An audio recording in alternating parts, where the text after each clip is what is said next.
A pleasant day to everyone. We're in the third week of our discussion on the subject elementary number theory. We are the group 3, your discussion for this morning.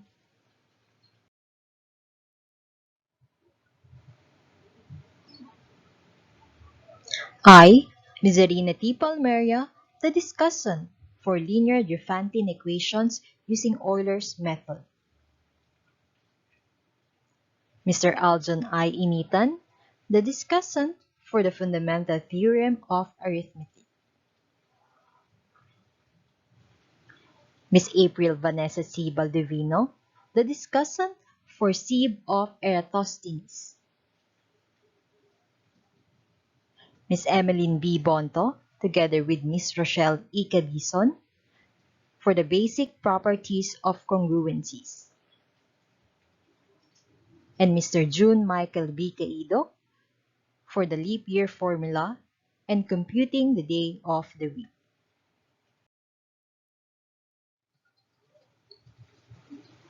Linear Diophantine equations using Euler's method. Discussant, Zarina T. Palmeria, prepared by Prof. Reynaldo C. Rivera, Jr.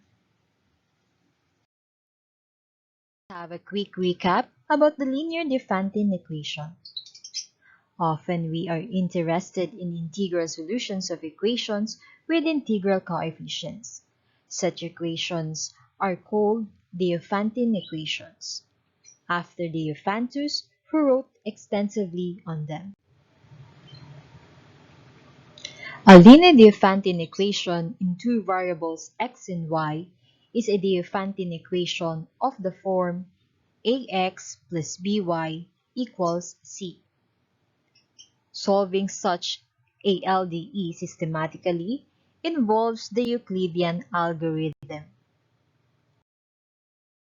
Let me first introduce Leonhard Euler. He is born on the 15th of 1707 in Basel, Switzerland, and died on September 1783 at the age of 76 in Petersburg, Russia. He was a Swiss mathematician who made enormous contributions to a wide range of mathematics and physics, including analytic geometry, trigonometry, geometry, calculus, and number theory. Euler devised a method for solving LDEs that employs the division algorithm, but not the Euclidean algorithm. Euler's method involves solving the LDE for the variable with the smaller coefficient of the linear equation ax plus by equals c. Examples. Find the general solution of the given LDE 8x plus 5y equals 71 using the Euler's method. First, we have to get the GCD of our coefficients from x and y. So we have the GCD of 8 and 5 equals 1. And for us to check if there's a possible solution or none, we divide 71 by the GCD of 8 and 5, which is 1. So since 1 divides 71, the LDE has infinitely many solutions. Euler's method involves solving the LDE for the variable with the smaller coefficient. In the given equation, with the x and y coefficient, y has a smaller coefficient. That's why we're solving for y in terms of x. So we're going to transfer 8x through APE and dividing both sides by 5 through DPE. And we're going to use the division algorithm. That's why we have y equals 14 minus x plus our rational part 1 minus 3x all over 5 And this equation will be denoted as our equation number 1. We're going to let the rational expression as parameter S. So we have S equals 1 minus 3x all over 5. This yields our LDE as 5s equals 1 minus 3x. This LDE has smaller coefficients than the original one. So regardless of the sign, x has a smaller coefficient. That's why we're solving for x in terms of s. So we have 3x equals 1 minus 5s. Dividing both sides by 3 through DPE, we have 1 minus 5s all over 3. And applying the division algorithm, we have our equation number 2, x equals negative s plus 1 minus 2s all over 3. In our second equation, there is still a rational expression. And that rational expression will be represented by another parameter. Let us say that is letter t. T equals 1 minus 2s all over 3. So, multiplying both sides by 3, we have 3t equals 1 minus 2s. So again, getting the smaller coefficient regardless of the sign. So we're solving for s in terms of t. 2s equals 1 minus 3t. Dividing both sides by 2, we have 1 minus 3t all over 2. And by applying the division algorithm, we have s equals negative t plus 1 minus t all over 2. And that will be our third equation. And as you can see, again, we still have a rational expression. And it will be represented by another parameter. Let us say that is letter u. U equals 1 minus t all over 2. So multiplying both sides by 2, we have 2u equals 1 minus t. So again, getting the smaller coefficient regardless of the sign. So we're going to solve for t in terms of u. So 2u equals 1 minus t. And we have t equals 1 minus 2u. So as you can see, there is no rational expression. So we're using u equals 1 minus t all over 2 and t equals 1 minus 2u in our next solution. To find the general solution with u as an arbitrary integer, use successive substitution in the reverse order. So we're using u equals 1 minus t all over 2 and t equals 1 minus 2u in our third equation. So s equals negative t plus 1 minus t all over 2. So substitute the given values. We have s equals negative of 1 minus 2u plus u. And we have, simplifying, s equals negative 1 plus 2u plus u. And we have s equals 3u minus 1. And that will be our fourth equation.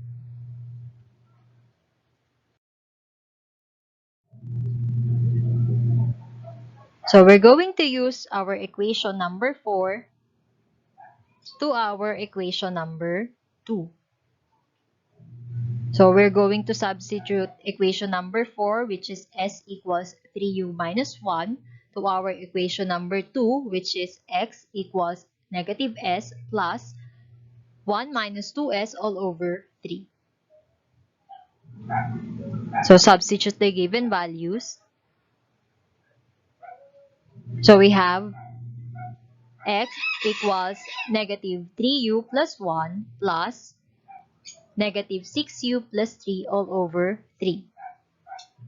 And simplifying, we have x equals negative 3u plus 1 minus 2u plus 1. And combining similar terms, we will now have our fifth equation, which is x equals negative 5u plus 2.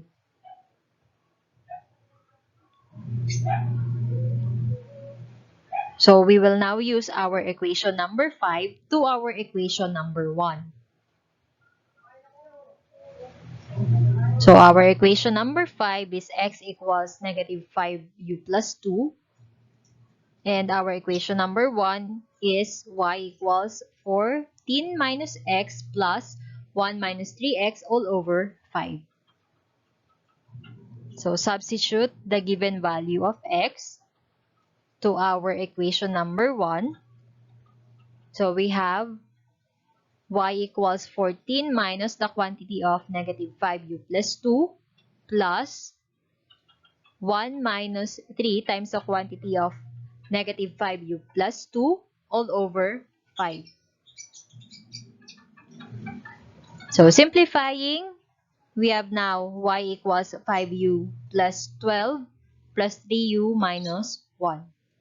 So combining similar terms, we have y equals 8u plus 11.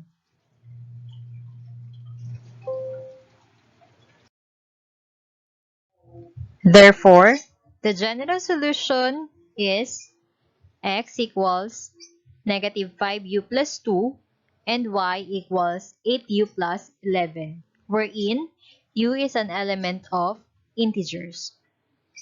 For the checking, okay, let us have x equals negative 5u plus 2, y equals 8u plus 11, and our given LDE, 8x plus 5y equals 71. So plug in the values of x and y in 8x plus 5y equals 71. So we have 8 times the quantity of negative 5u plus 2 plus 5 times the quantity of 8u plus 11 equals 71. So simplifying, so negative 40u plus 16 plus 40u plus 55 equals 71. So we have 16 plus 55 equals 71. And 71 equals 71. So it means our obtained answers are all correct. We can make a table using spreadsheet to generate values for x and y from different values of u.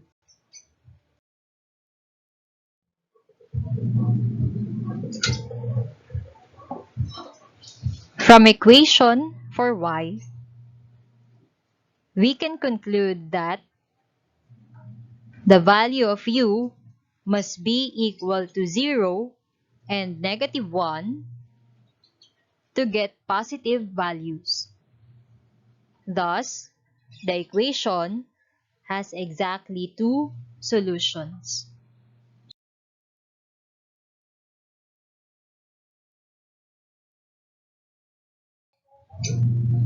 Example letter B.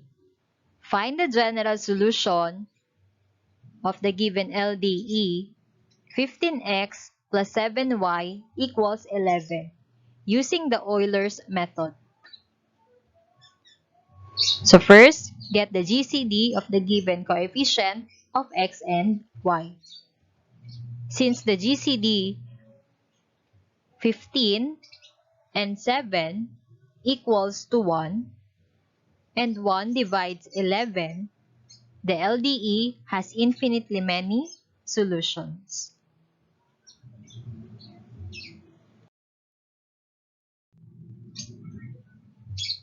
The variable with a smaller coefficient in our example B is y.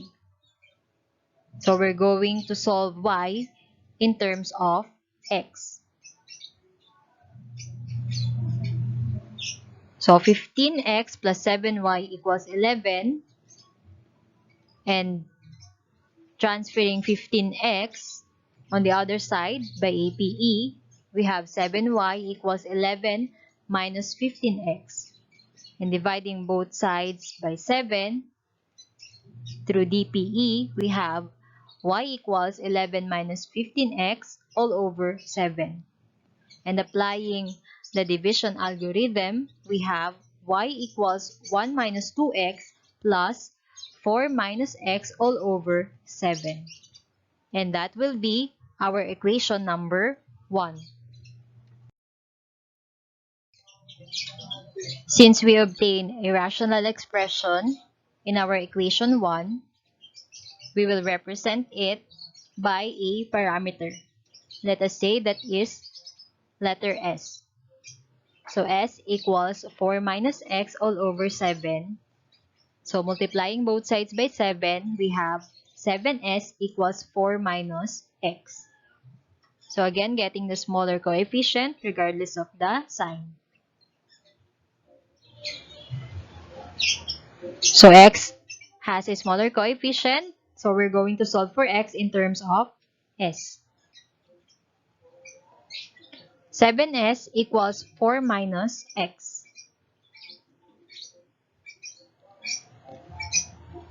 X equals 4 minus 7s.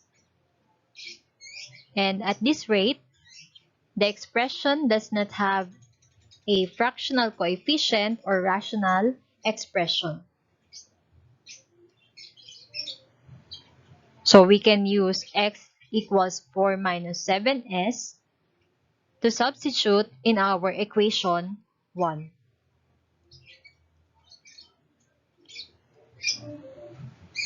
So y equals 1 minus 2 times the quantity of 4 minus 7s plus 4 minus the quantity of 4 minus 7s all over 7.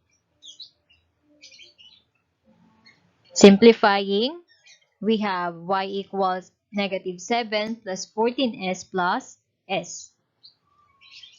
Combining similar terms, we have y equals negative 7 plus 15s.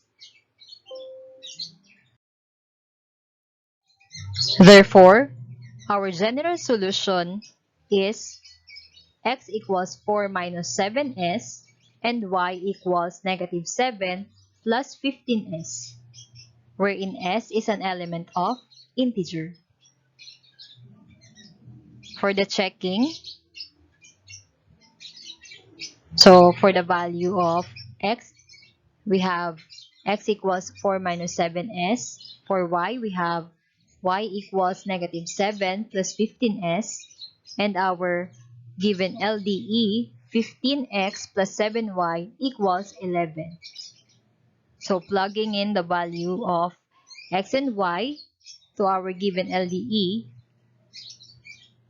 so we have 15 times the quantity of 4 minus 7s plus 7 times the quantity of negative 7 plus 15s equals 11. Simplifying, we have 60 plus negative 49 equals 11. And 60 plus negative 49 is equal to 11. And 11 equals 11. So it means our obtained solutions are all correct.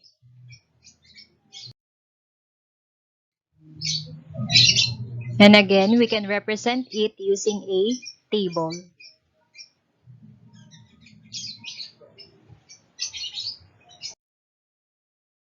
Example letter C. Find the general solution of the given LDE 15x minus 21y equals negative 30 using Euler's method.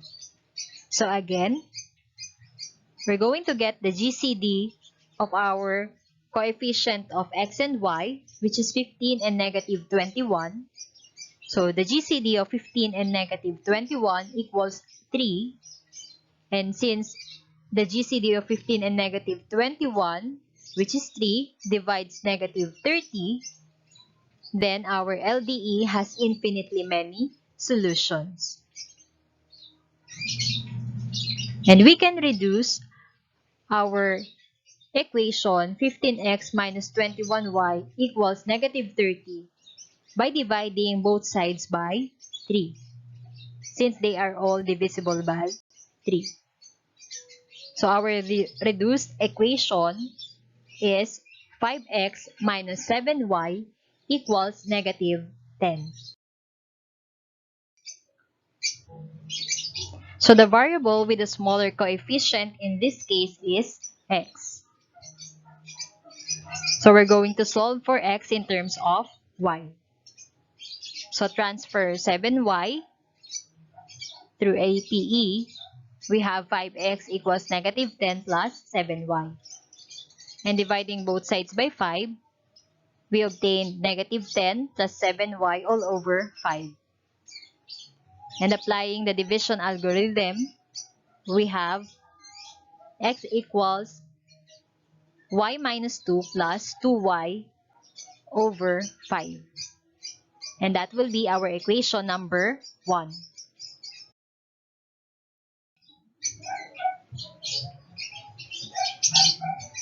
So again, we have a rational expression. So we need to represent it by our parameter s. So s equals 2y over 5. So multiplying both sides by 5, we have 5s equals 2y. So getting the smaller coefficient, regardless of the sign, we have y as the smallest or smaller coefficient. So solve for y in terms of s. So 5s equals 2y. We have 2y equals 5s. Dividing both sides by 2, we have y equals 5s over 2. And by applying the division algorithm, we have y equals 2s plus s over 2. And that will be our second equation. And again, we still have a rational expression. We will represent it again by a parameter. So let us use letter t. T equals s over 2. Multiplying both sides by 2, we have 2t equals s. So since s is the smaller coefficient, let us solve for s in terms of t. So 2t equals s and s equals 2t. So as you can see, there are no rational expressions. So again, to find the general solution with t as an arbitrary integer, use successive substitution in the reverse order.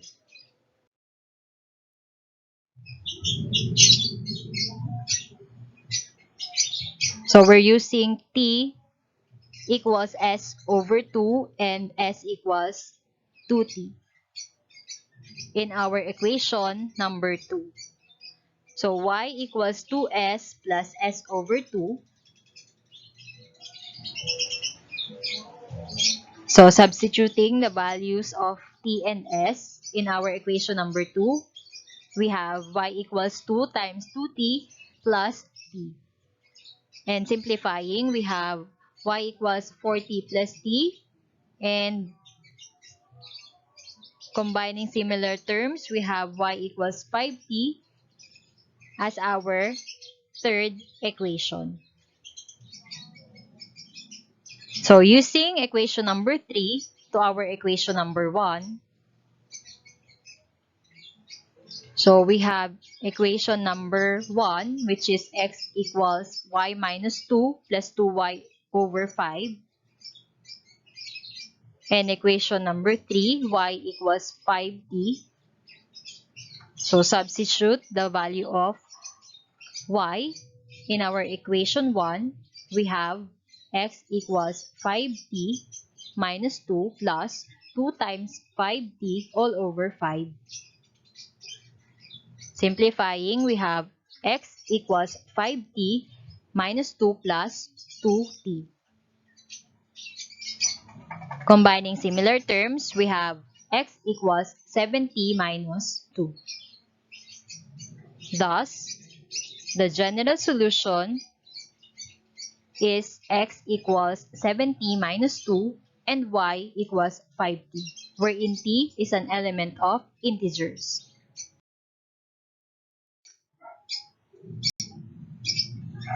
For the checking, our obtained general solutions, x equals 7t minus 2 and y equals 5t, and our LDE, 15x minus 21y equals negative 30. So substitute the values of x and y to our LDE. We have 15 times the quantity of 7t minus 2 minus 21 times 5t equals negative 30. Simplifying, 105t minus 30 minus 105t equals negative 30. And then, we have negative 30 equals negative 30. So check, it means our obtained solutions are all correct. Again, our table of values. So from the equation for y, we can conclude that t must be equal to positive integers to get positive values.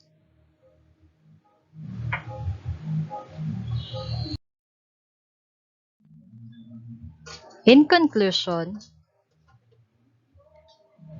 Euler's method does not give the nicest solution, but it gives a better solution than the Euclidean algorithm. Here are the references.